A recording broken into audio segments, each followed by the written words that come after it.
Esse assunto sobre a raiva eu chamei de segunda etapa, né? Raiva 2, porque ele já começou a ser explorado. Eu comecei com os dois encontros falando de desejos e aversões. São duas emoções, desejos e aversões muito básicas dentro da perspectiva do yoga, que vão gerar uma série de sentimentos e emoções e situações na nossa vida, né? Os desejos vão levar a gente a vários lugares, às várias ações, às várias situações, e outras emoções vão surgindo a partir deles, tanto do fato de nós desejarmos o que é saudável e necessário, mas normalmente a gente não tem nenhum domínio sobre esse desejar, e quanto o fato de nós rejeitarmos, desenvolvermos aversões sobre as várias coisas da vida. Alguns nomes vão aparecer em sânscrito. Para quem está chegando hoje, eu disse que não precisa se preocupar, já vem falando isso nos outros encontros, sobre essa memorizar, entender o que está em sânscrito. A ideia, só me marcar aqui um segundo. A ideia é que quem for continuar, quem tiver interesse em continuar o estudo, que aos pouquinhos vai se familiarizando com essas palavras, e aí fica mais fácil, porque elas são conceitos, não são traduções, né? Quem estuda línguas antigas, idiomas sagrados, sabe disso. Mas eu terminei com essa perguntinha na aula passada, então, né? Quem tiver curiosidade, quem tiver interesse, pode acessar os links ou pedir para a gente, ou talvez a Érica tenha disponibilizado lá no Instagram do Dharma, da gravação dos encontros passados, tá? Essa perguntinha, onde estão as nossas emoções na mente ou no corpo, né? Onde ficam as nossas emoções? Ficam na nossa mente ou no nosso corpo, né?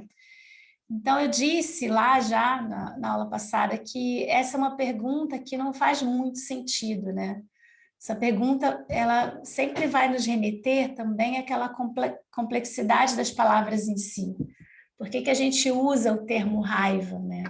A gente tende a pensar em raiva como um fenômeno psicológico, que então estaria só aqui na mente, ou para alguns estaria mais no corpo, né?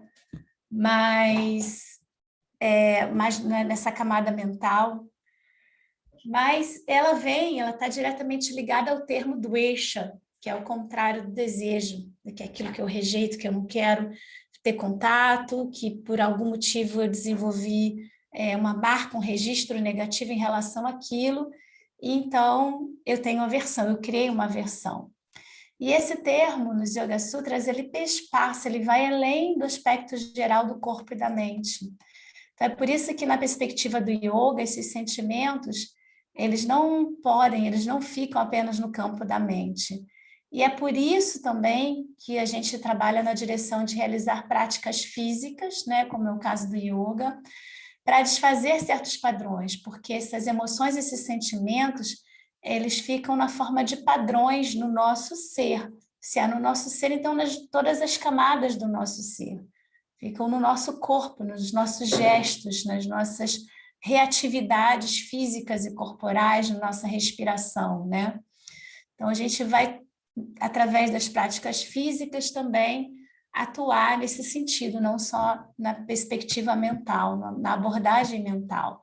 Então, no yoga, por exemplo, a gente vai ter práticas respiratórias, com foco na exalação, né? A gente vai praticar pranayamas, a gente vai praticar mantras, visualizações, movimentos associados a atitudes mentais.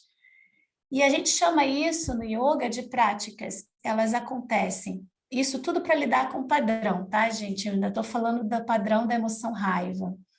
Elas acontecem, elas vão acontecer de cima para baixo. A gente vai fazer algumas práticas buscando trilhar esse caminho que cascateia pelo nosso corpo quando a gente sente raiva detonada, gatilhada por um pensamento ou uma coisa que a gente viu. Então, a gente vai atuar nesse circuito, sistema nervoso central, cérebro para o corpo, de cima para baixo, mente-corpo, como tolerância da forma de trabalhar, desenvolver tolerância, desenvolvendo paciência, né? Por uma série de ferramentas que a gente tem no yoga. Então, a gente vai sempre pensar nesse caminho, de baixo para cima e de cima para baixo. Mas fechando a discussão sobre os estágios de aversão, né? Seria maravilhoso para quem está aqui hoje que pudesse ter visto um pouquinho das aulas passadas, porque eu vou ter que trazer essas palavras que já foram bem exploradas e vocês vão provavelmente ter alguma dificuldade de acompanhar, mas eu acho que vale a pena mesmo assim, acho que mais para frente vai dar para quem ainda está boiando agora acompanhar. Então, cada um dos estágios do eixas, de aversão, a gente tem que entender que precisa ser interrompido. Não é algo assim natural que a gente se acomode com a ideia de que assim, realmente eu detesto isso, eu não suporto aquilo, não quero nem ver isso, e achar que isso não vai impactar no nosso todo, né? Na nossa relação e no despertar de outras emoções que a gente também não vai querer sentir e que vão nos causar sofrimentos. Então, o que yoga nos diz é que a gente precisa trabalhar no sentido de olhar, conhecer as nossas aversões e aprender a interromper esse processo, não deixar que ele fique solto e contínuo nas nossas vidas, né? E quanto mais precocemente a gente conseguir reconhecer o que a gente tem aversão, do que a gente tem aversão no mundo, reconhecer as nossas aversões e agir com as ferramentas que a gente também vai conhecendo para precocemente interromper essas emoções, esses nossos hábitos, né, de não gostar e detestar várias coisas, vai ser melhor. Vai ser melhor porque a gente vai cortar outras coisas pelas raízes, né? Quanto mais nós deixamos crescer essas aversões, mais forte vão ser essas marcas, né? Mais fortes essas marcas vão ficar.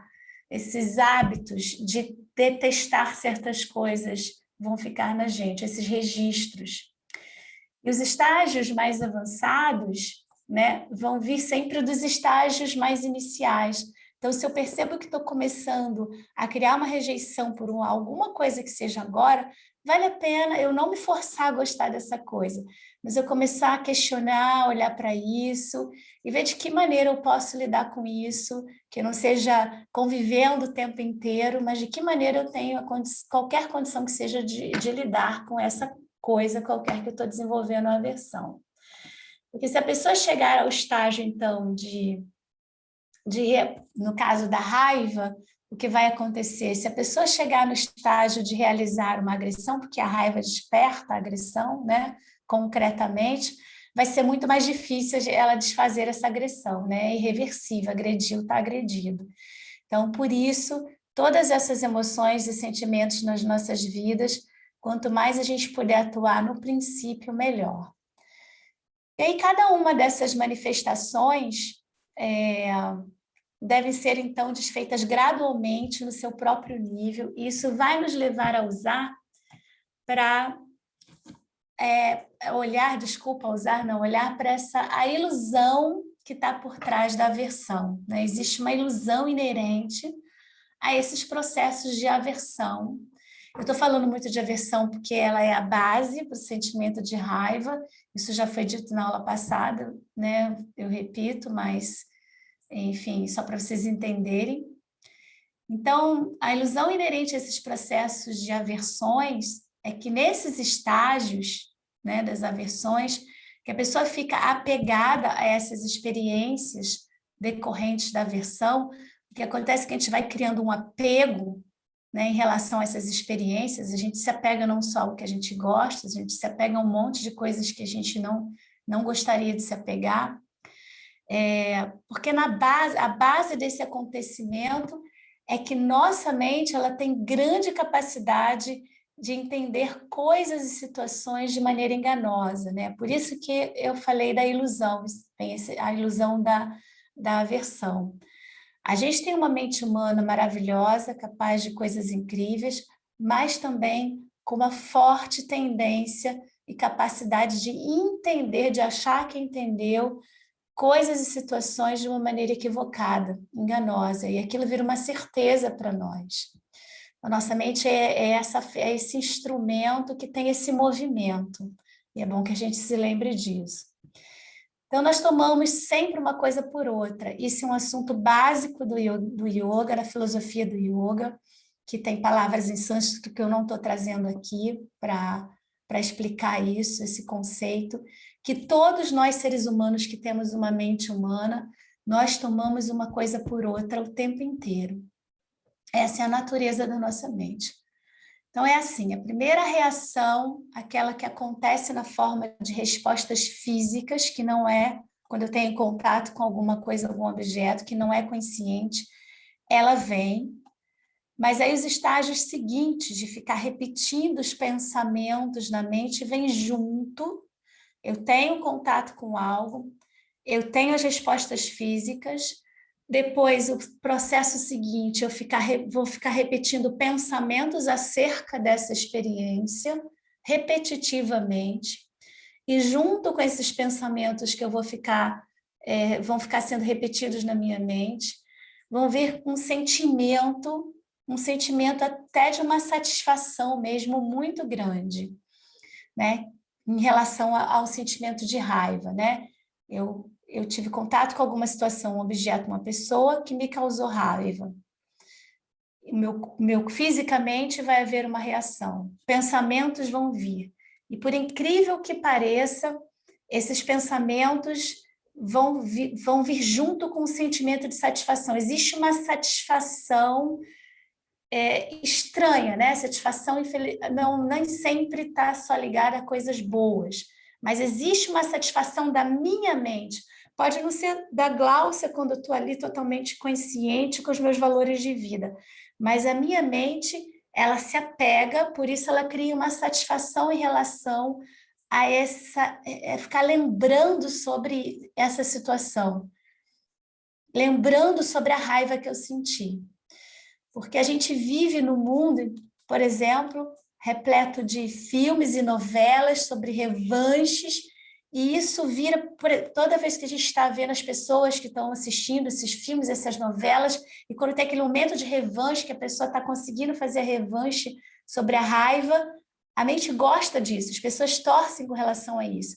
Então é por isso que a nossa mente entra nesse gatilho. Eu senti a raiva, vou ficar delirando em relação àquilo, isso vai criar uma satisfação no sentido de que eu vou querer esperar o momento da revanche acontecer. A minha mente vai ficar perseguindo esse momento, porque é isso que ela vai desejar fazer, né? Então, o resultado de revidar uma injustiça no mundo, ele é esse outro assunto que acontece, né? Existe o certo ou o errado quando uma pessoa causa danos a outra, nesse caso. Então, a gente vai realmente precisar entrar e conter isso, se a gente puder, obviamente. A explicação desses movimentos e da nossa mente, sobre a perspectiva do yoga, é que se a gente não entender todo esse processo, se a gente não souber nada disso, a gente não vai poder reconhecer a nossa própria mente entrando nesses lugares, porque às vezes as situações são muito caricatas e fáceis de serem vistas por nós mesmos, outras vezes elas são muito sutis, né? Mas o que a gente está vendo aqui é o apego interno, né? Isso que eu estou falando agora é sobre esse apego interno a um sofrimento que a nossa mente tem. E que no yoguês vai vir com essa palavrinha dukkha, né? Que é uma dor, é um tipo de dor, é um tipo de sofrimento. Né? A esses pensamentos, a nossa mente humana, ela se apega a esses pensamentos de violência, as intenções de agressão. Isso pode ser pequenininho, tá, gente? Porque às vezes quando a gente já ouve a palavra violência, agressão, não, eu jamais, eu não sinto isso, eu prego o contrário. Mas isso pode ser muito sutil, a nossa mente é rica em fazer armadilhas. Então ela se apega, a nossa mente tem essa tendência, essa natureza de se apegar a esses pensamentos de violência, essas agressões, quando a gente viveu alguma aversão e o sentimento da raiva despertou em nós. Inclusive, esse é um dos motivos porque, nesse caso, a gente precisa agir para evitar essa agressão que vem lá de um pensamento muito incipiente ainda, né? Não precisa nem ter chegado na fala ou na ação. Então, esse sentimento de se vingar para marcar pontos, e, portanto, agredir, isso é uma ilusão da nossa mente humana. e ela é verdadeira, isso existe em todas nós. Como se diz no sânscrito, isso é vipariyaya, né? Raiva, então, é sofrimento. A raiva que acontece com o sentimento da raiva, por que a gente tem que agir contra isso? Porque a gente vai causar danos, a raiva causa danos, sim, mas porque a raiva também causa sofrimento para quem é atingido e para quem está sentindo, né? Quando nós experienciamos todos esses estágios de aversão, são níveis de aversão, quando a gente fala de raiva, né? Estágios mais avançados, últimos de aversão. Isso é uma forma de sofrimento. Então, não existe nenhum caminho nesses estágios em que a gente tenha uma experiência de felicidade no exato momento. A felicidade que se experiencia ao se satisfazer com a raiva só cria camadas. Estou falando do termo felicidade porque tem uma satisfação ali muito maquiada, mas existe. Então, essa satisfação, essa felicidade, ela só cria camadas para a gente aprofundar e gerar mais raiva. É um ciclo que continua mais e mais raiva. E isso não leva a melhores relacionamentos, nem satisfação, nem paz, nem etc. Né? Qualquer coisa que seja. Por isso, Patanjali, que é assim o mestre que escreveu o principal texto sobre a filosofia do yoga, não dá para falar dele agora, eu já falei antes, nos ensina que será muito mais vantajoso nós cultivarmos os estados positivos para o nosso bem-estar e o sentimento de realização na vida, né, da completude a longo prazo. A gente precisa cultivar isso para que a gente tenha algum ganho, alguma mais habilidade para manobrar essas sensações, esses sentimentos em nós mesmos a um médio e longo prazo, que é o oposto do que é cultivado nessa trajetória do ciclo de aversão. Esse ciclo de aversão é o ciclo automático que a nossa mente humana vai fazer sempre. E aí o que a gente vai aprender a fazer, o que a gente vai precisar fazer é cultivar o ciclo para pular fora do ciclo de aversão, criar novos ciclos que a gente vai fazer a gente pular fora desse ciclo de aversão. Isso precisa ser um trabalho bastante difícil e de médio e longo prazo e de muita vigilância da nossa parte, porque o ciclo de aversão ele é muito forte, porque ele já é uma marca, ele é um hábito, ele é um samskara, ele é um registro muito forte, uma tendência latente em nós. Então, nós sabemos disso, né, que é muito mais interessante a gente pular fora disso. Se a gente fizer essa análise com calma, a gente vai ver que ela é a mais sensata de todas, né? Mas mesmo assim, a gente tem o sentimento de querer manter, sustentar a raiva por causa dessa tendência latente. Essa atitude em nós, esse sentimento que a gente tem, dessa tendência latente, que se chama aqui vipariyaya, como vocês estão vendo aqui nesse slide. E isso é o motivo de ser tão difícil de se livrar dessa aversão, da raiva.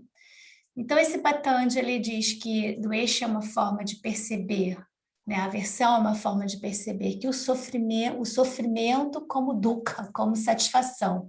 É esse engano que a gente tem de perceber o sofrimento como algo que, no fundo, vai levar a gente a uma satisfação qualquer, que seria lá quando a gente chegasse na revanche. Essa é a ilusão, né? E nós percebemos o sofrimento como prazer, mas de fato ele não é. Então, isso tudo que está sendo explorado aqui é o que nós chamamos de viveka. Quando eu estou falando disso tudo para vocês, o que eu estou fazendo aqui com vocês é a gente está discriminando, é o processo de viveka, discriminação. E essa é uma das ferramentas, uma das práticas, uma das habilidades que a gente trabalha muito, que aí já é pelo cognitivo, mas a gente vai ter as outras ferramentas que são, como eu já disse antes, de visualização, respiração, etc. e tal, mas essa é uma ferramenta de viver com a discriminação fundamental e necessária a gente fazer também, e foi o que eu vim fazendo com vocês até aqui, que é a gente ter a clareza sobre isso, o processo de autoconhecimento que acontece através da discriminação, da verdadeira, da real natureza de uma experiência nas nossas vidas. Porque a gente não é ensinado a fazer isso na nossa sociedade, né, ocidental e moderna, intelectual e avançada. A gente, infelizmente, avançou com tantas coisas, mas a gente não é ensinado a fazer essa discriminação das nossas experiências mais naturais possíveis. A verdadeira natureza dessa experiência de aversão, de dvesha, é a experiência de sofrimento, de dukkha. Então, o primeiro passo é a gente entender isso, e o segundo passo é a gente experienciar essas coisas acontecendo na gente, experienciar isso. Para que a gente, quando puder perceber essas etapas de aversão na mente, a gente poder observar o nosso corpo, observar os sentidos e mente. Isso já foi falado um pouquinho antes sobre o comportamento dos sentidos e mente, o que acontece ali naquele nível, e comparar com os nossos estados, os estados das emoções positivas que a gente tem. Então, a gente vai começar a fazer comparativo, quando a gente realmente, de fato, tem emoções positivas. A gente vai fazer essa discriminação sobre quando a gente tem realmente emoções positivas e a discriminação desse momento, quando a gente tem essa satisfação enganosa, né? Então, a gente vai comparar esses estados das emoções de compaixão, satisfação e amor. Então, a gente vai ter que poder cultivar essas intencionalmente, deliberadamente, essas emoções positivas de compaixão, vamos praticar isso, de satisfação, de amor, para a gente poder discriminar elas. Senão a gente vive inconscientemente, e aí não é a mesma coisa. Então, imediatamente a gente vai ver que isso não vai ser prazeroso, né? Comparando, vivenciando na pele as duas coisas, vai ficar muito claro para a gente. E realmente não me faz sentir bem quando eu estou nesses estados outros, que esses sentimentos de aversão, de raiva me levam. E aí o entendimento cognitivo se torna uma experiência real. E eu vou precisar ficar fazendo isso cognitivamente muitas vezes na minha vida para que eu possa mudar um padrão, para que eu possa apagar um pouquinho aquelas marcas que eu falei, as tendências latentes, os samskaras, e passando uma borracha, deixando eles mais fraquinhos e aumentando, nutrindo mais esse outro padrão que eu quero ver em mim, né? Isso vai se tornando nossa prática, vai tornando a nossa prática um pouco mais fácil.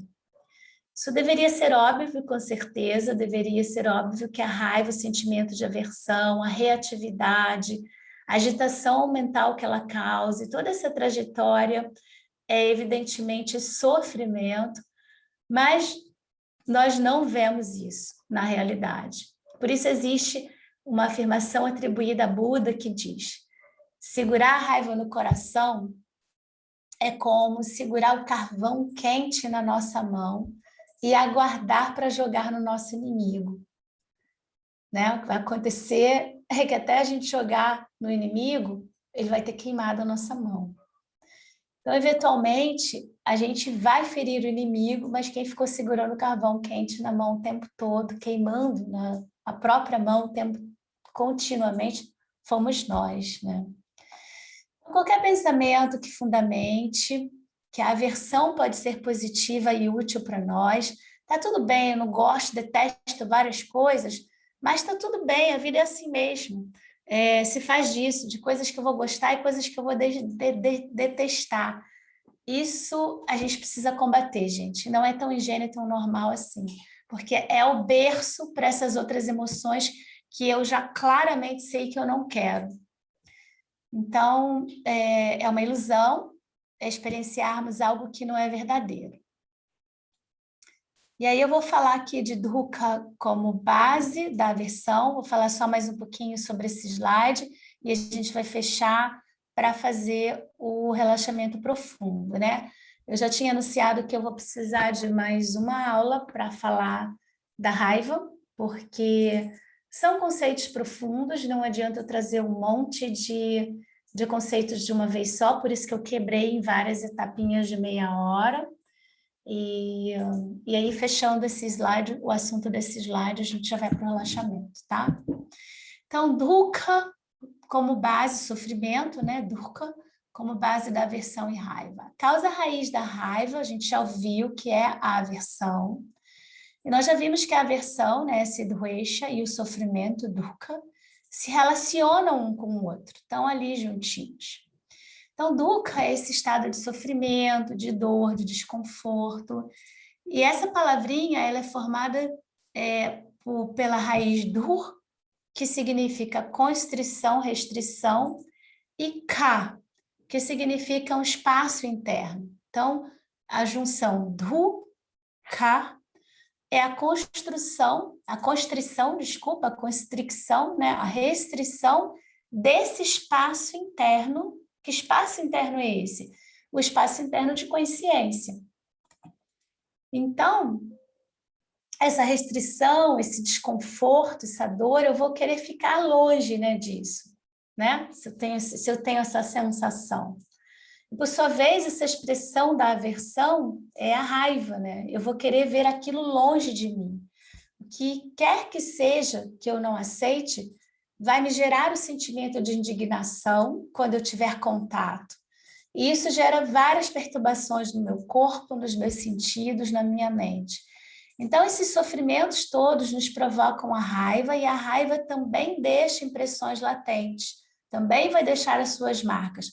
Quanto mais eu sentir raiva, mais eu vou criar marcas e registros nos meus corpos, né? Não fica só no mental. Então, a raiva vai deixar impressões latentes, por isso os seres humanos, quando eles têm a consciência disso, eles desejam evitar a raiva, mesmo que até inconscientemente. E aí, quando uma pessoa nos agride, naturalmente, por exemplo, se for uma agressão verbal, ela nos insulta com palavras violentas, na próxima vez que a gente se deparar com essa pessoa, a gente vai querer evitá-la. Mas, por outro lado, também, naturalmente, vai surgir aquele sentimentozinho de a gente querer retaliar esse agressor, né? Quando nós formos agredidos, a gente vai querer evitar, mas vai surgir aquele sentimentozinho, por mais incipiente que seja, de querer retaliar, né? A gente tem o desejo de se vingar. Então, o sofrimento dukkha vai sempre existir, uma vez que o desejo e a aversão vão estar sempre presentes nas nossas vidas, né? Eu vou sempre sofrer, porque desejar e sentir rejeição e aversão é algo que vai ter sempre presente na minha vida. E o sofrimento nasce desses dois sentimentos básicos. E sem esses sentimentos não existiria vida. Então, sendo assim, a raiva também vai estar sempre presente em nós, naturalmente. Então, por isso não vai fazer sentido eu querer me livrar da raiva, porque querer me livrar da raiva seria querer me livrar da vida. Mas faz sentido a gente aprender a lidar com a raiva, a controlar a raiva, porque é, inclusive, necessário para o nosso bem viver. E aí, dukkha, como chave para mudar esse sentimento, em vez da aversão, né? Eu vou usar o sofrimento, dukkha, como a chave para mudar isso. Em vez de simplesmente eu ficar reagindo ao sofrimento, né, ao dukkha, se a gente buscar considerar mais profundamente por que a gente está sofrendo, como que a gente pode lidar com esse sofrimento, a gente vai triar esse caminho para a liberdade disso, né, disso que a gente não quer. Porque reagir ao sofrimento vai ser o caminho para ficar ainda mais dependente desse sentimento, desse sofrimento. Uma vez que a gente vai reagir, se a gente reagir a esse sofrimento, né? Por que eu estou sofrendo? Eu sofro assim, eu vou estar criando aversão, né? Aversão a esse sentimento. Então, eu vou ficar nesse ciclo, eu vou cair nesse ciclo de novo.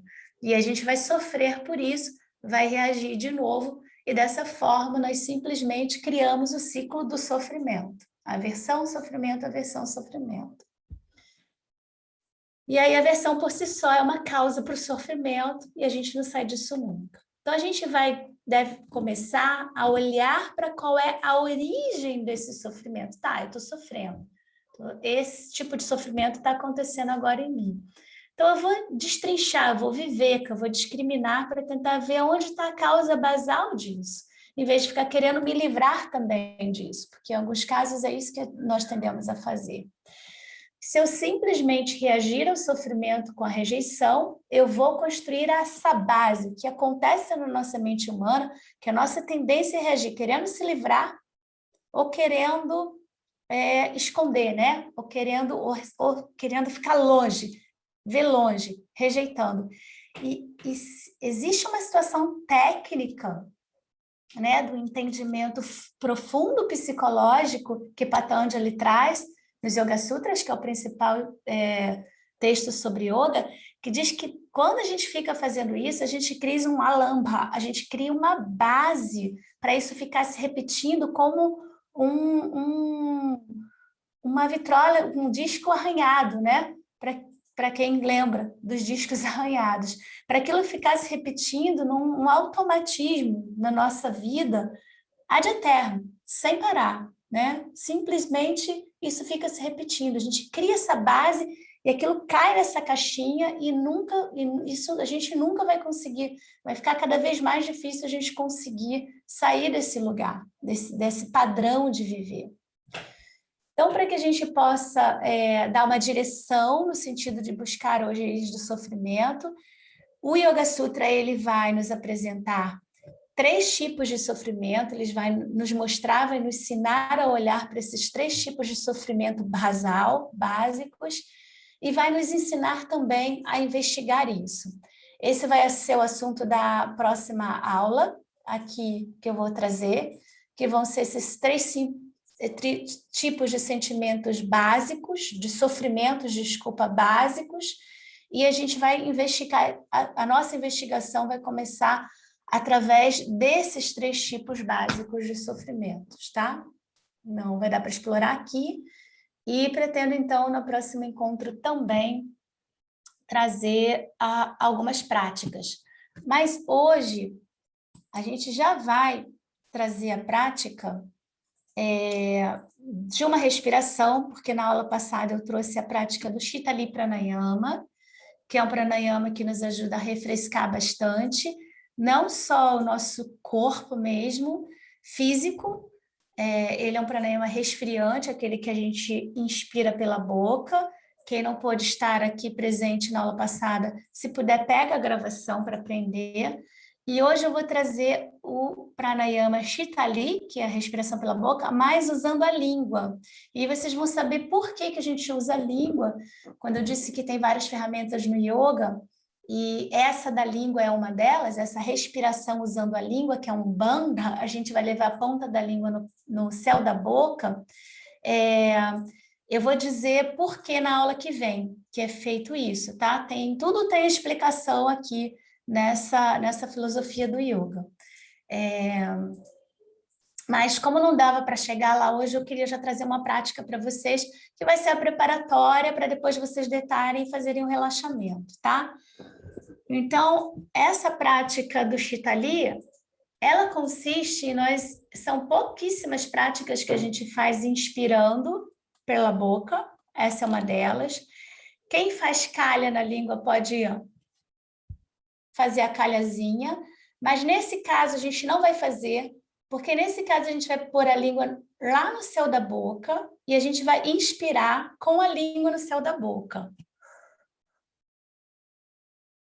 E vai soltar o ar pelas narinas, tá? Esse fato da gente colocar a língua lá no céu da boca chama-se Jihva Bandha. É um bandha. A gente prende, a gente faz uma contenção da língua, porque isso tem a ver com a fala. É a gente treinar, aprender a segurar a nossa fala, a ter domínio sobre a nossa fala.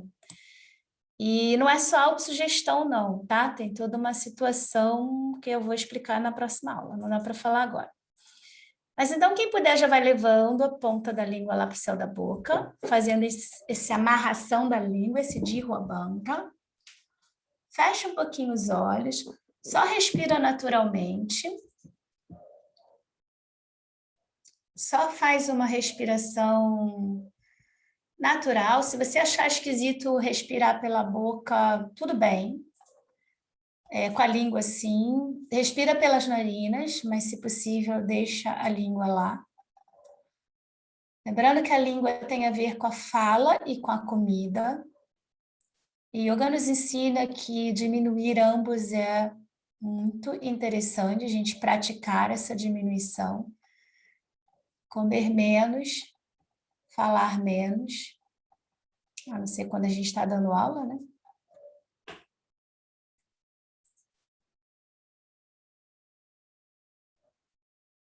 Vai inspirando e exalando. Quem tem a prática do Shitali pode começar, então, a puxar o ar excepcionalmente pela boca. O ar vai entrar mais fresquinho, se possível, mantendo a pontinha da língua lá no palato. Esse Shitali, ele resfria, e o Dirwa Bandha, ele amarra a nossa língua.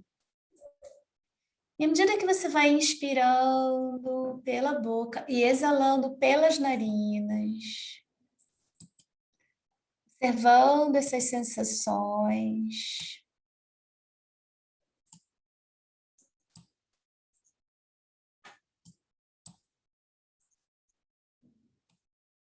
você pode ir trazendo também uma atitude mental, que é um bhavana,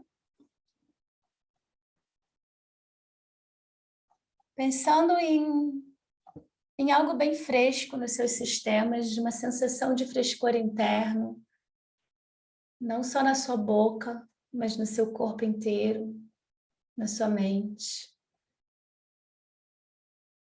A cada inspiração refrescando a mente, os seus humores, sentindo que você pode pensar nisso. E esse ar que vai sendo resfriado à medida que vai passando pela boca para dentro do corpo, pode sim trazer consigo um ambiente interno mais leve, mais resfriado.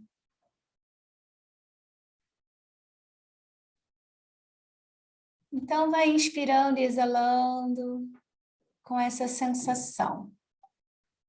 Com minha língua amarrada, estou praticando acalmar a minha fala. Inspirando com essa sensação, essa consciência do Dirwa Bandha, e expirando com o sentimento de estar acalmando todos os seus sistemas, expirando pelas narinas, relaxando e acalmando. Mais e mais.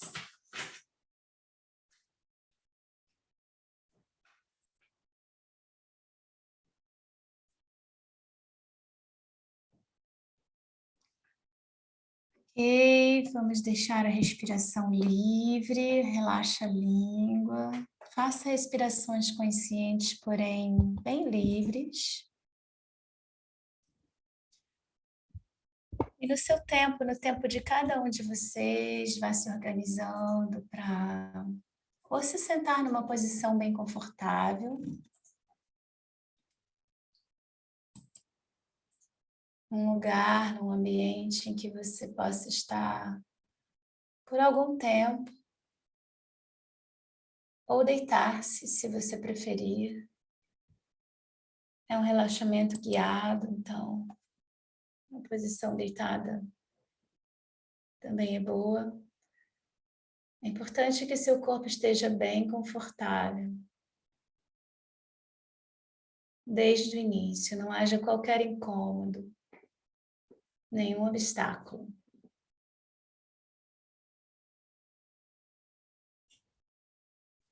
Então, permita que o seu corpo se estabeleça nesse lugar em que você se encontra agora. E relaxe. Dê a permissão para relaxar.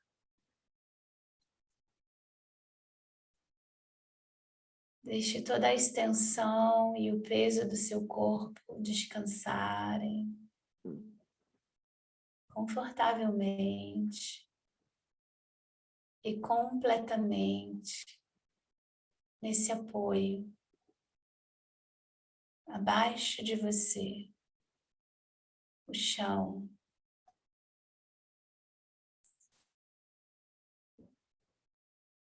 Com seu corpo estável e apoiado.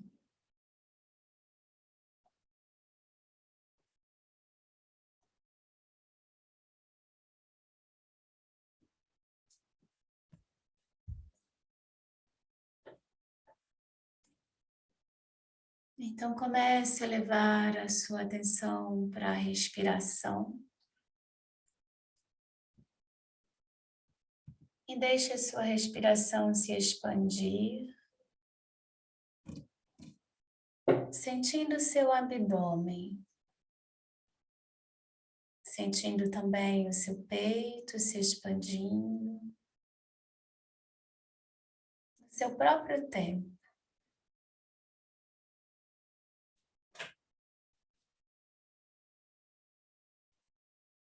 Permitindo que a sua respiração natural se expanda,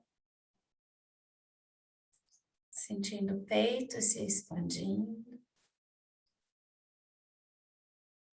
e a barriga.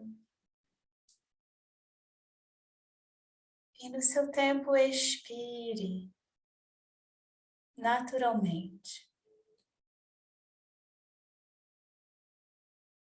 Continue fazendo conscientemente respirações confortáveis e plenas, completas, profundas.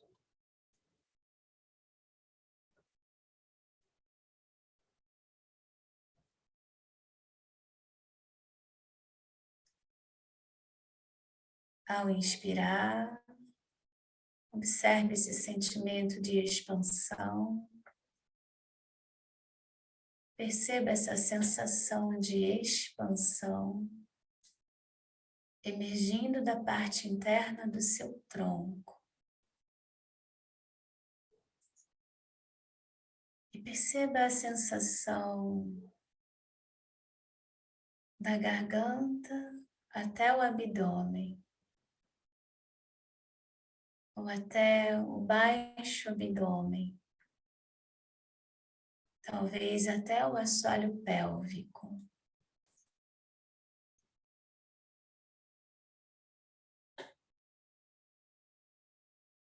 Inspirando, observe a sensação de expansão surgindo internamente, descendo,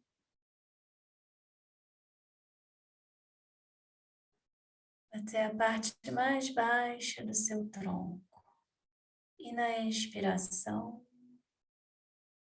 você pode sentir uma sensação inversa, um recolhimento.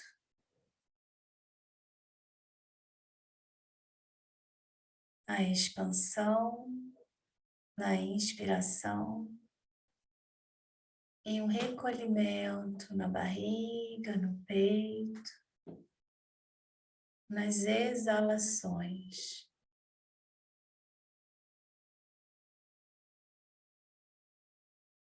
Quando começar a expirar, observe como você libera o esforço da inspiração.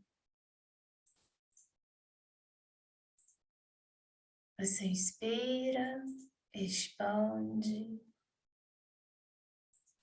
E no início da exalação, observe como é. Como você libera esse esforço de ter inspirado.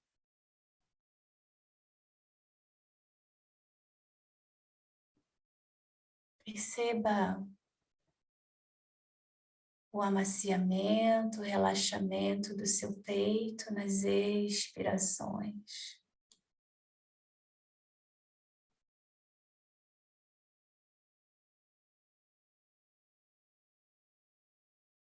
Sinta esse movimento interno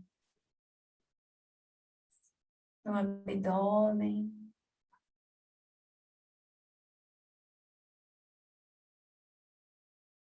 E continue a observar esse ritmo, permanecendo conectado com a sensação da sua respiração.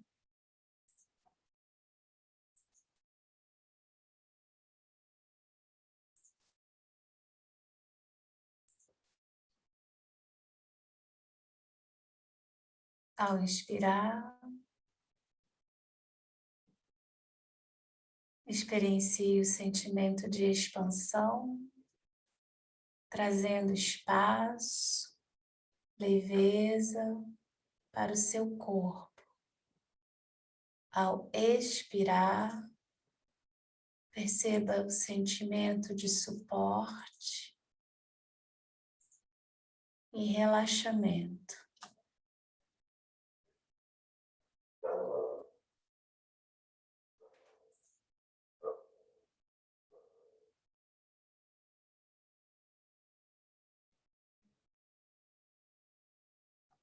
Você pode sentir isso em todo o seu tórax ou no centro do corpo. Observe todo o caminho, desde o peito até o assoalho pélvico.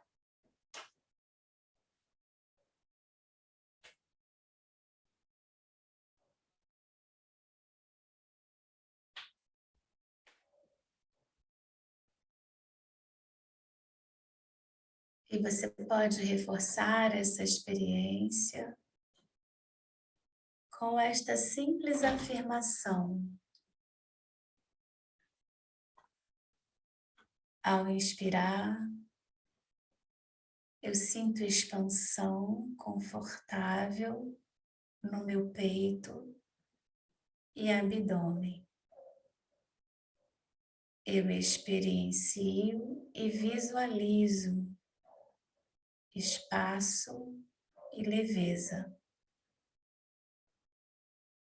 Ao expirar, eu sinto relaxamento no meu peito e abdômen. Eu experiencio suporte e relaxamento.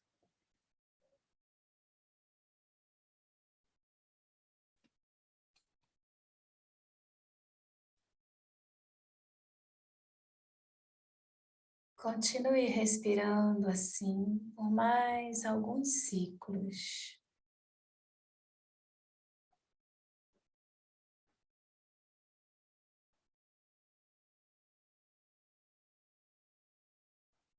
Se a mente se dispersar, leve ela de volta.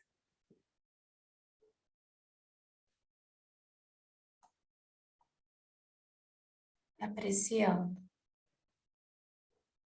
espaço e leveza nas inspirações, suporte e relaxamento nas expirações.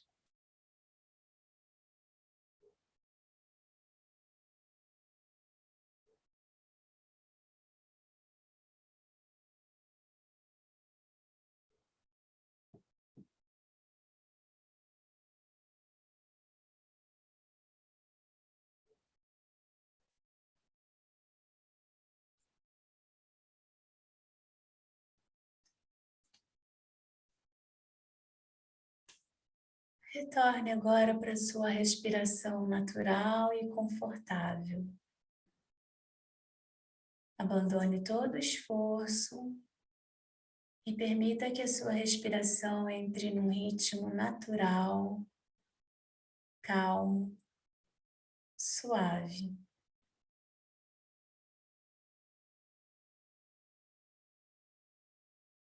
Faça algumas respirações assim, apreciando o quão agradável a respiração pode ser.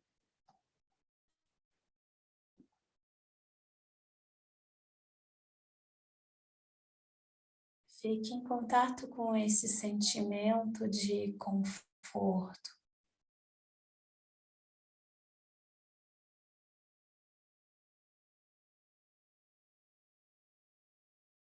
E em algum momento em que você sinta que algumas respirações estão fora do ritmo, talvez alguns ciclos mais curtos, continue. Respeite a inteligência natural do corpo e da própria respiração.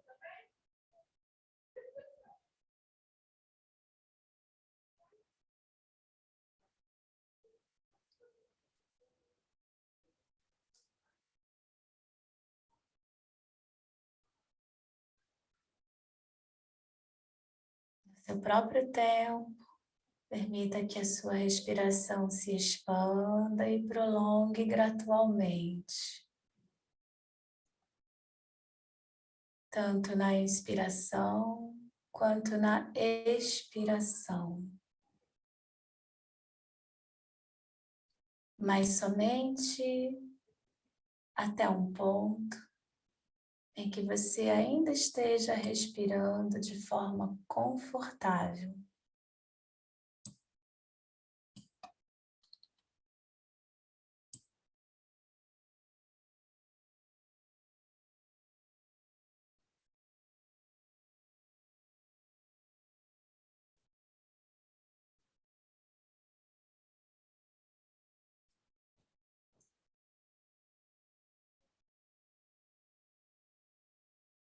Procure um equilíbrio entre o esforço e o relaxamento. Inspirando completamente, mas não maximamente, sem esforço.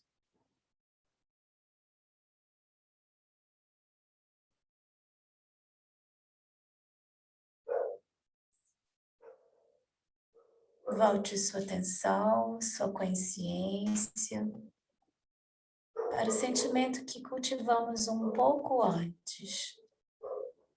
Ao inspirar, retorne à experiência da sensação de leveza e espaço no seu peito e abdômen.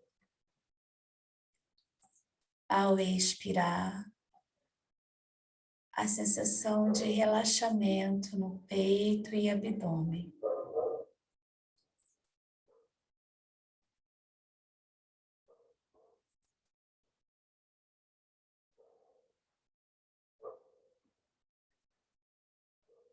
Próximo passo, vamos expandir a percepção desta sensação,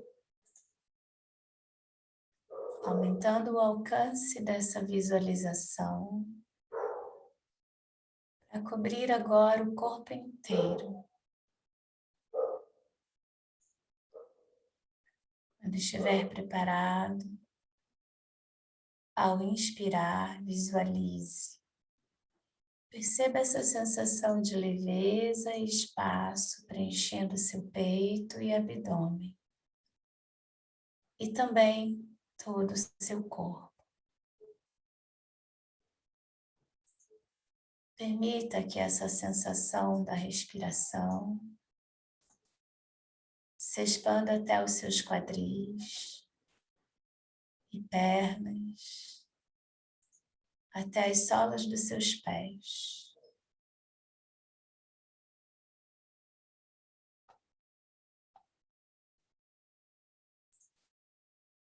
Permita que a sensação da respiração se expanda para os seus braços, pontas dos dedos das mãos e para cima, até o topo da cabeça.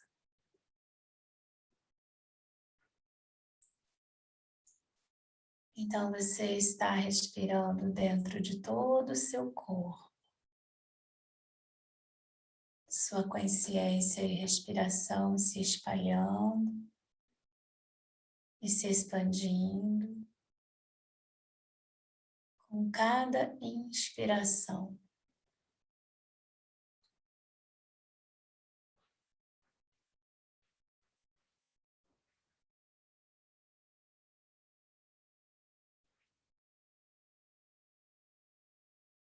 Visualize e sinta essa sensação de leveza e espaço preenchendo seu corpo do topo da cabeça, as pontas dos dedos das mãos, as solas dos pés.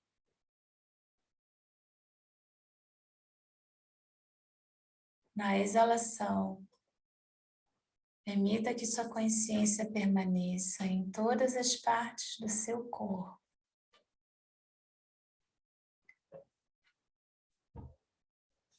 Ao expirar,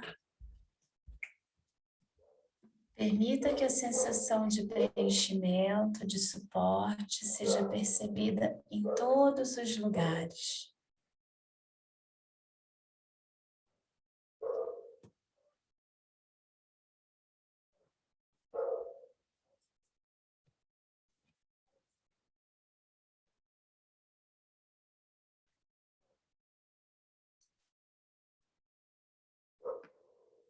Cada exalação, perceba essa sensação de sentir-se apoiado e relaxado, desde o topo da cabeça, músculos do rosto, até o peito, abdômen.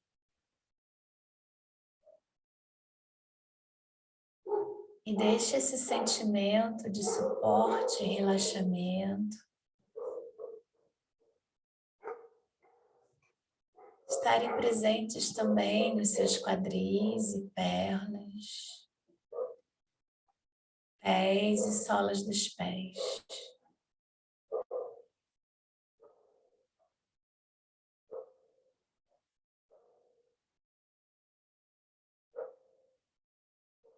Experiencie esse sentimento de relaxamento nos seus braços, até as palmas das mãos e pontas dos dedos.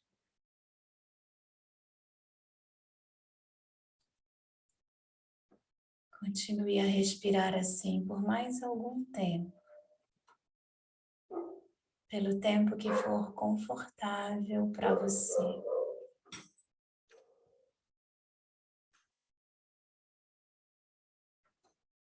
Lembre-se de soltar sua respiração e respirar naturalmente de vez em quando.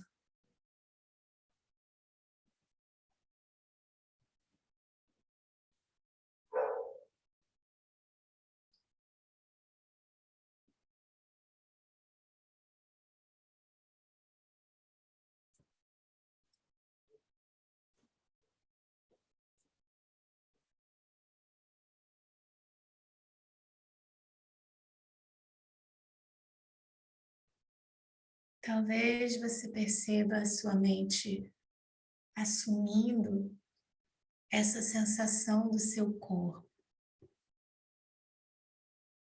O sentimento de entrega, relaxamento e suporte.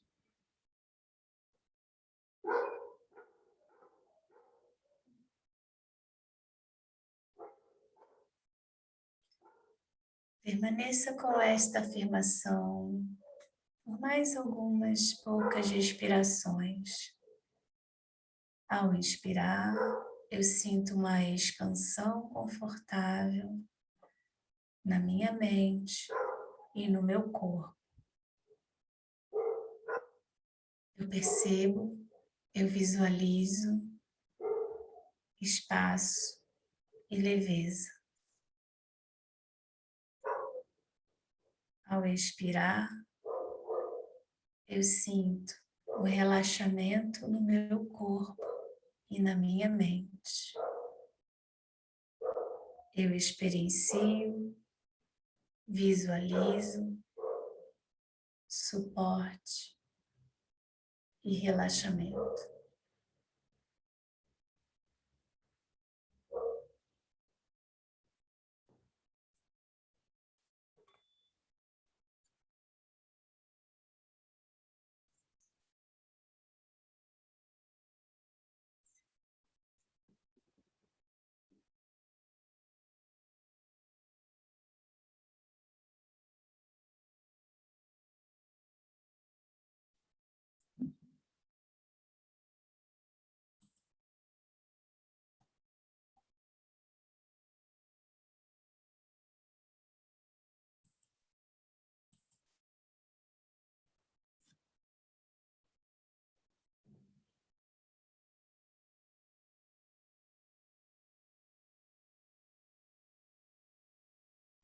Vai se preparando agora para, com gentileza, suavidade, começar a retornar,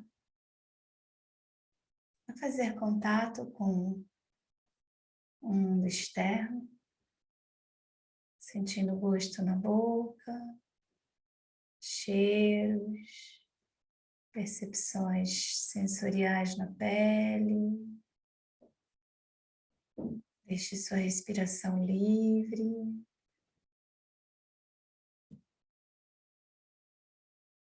E vem voltando devagarzinho, gradativamente.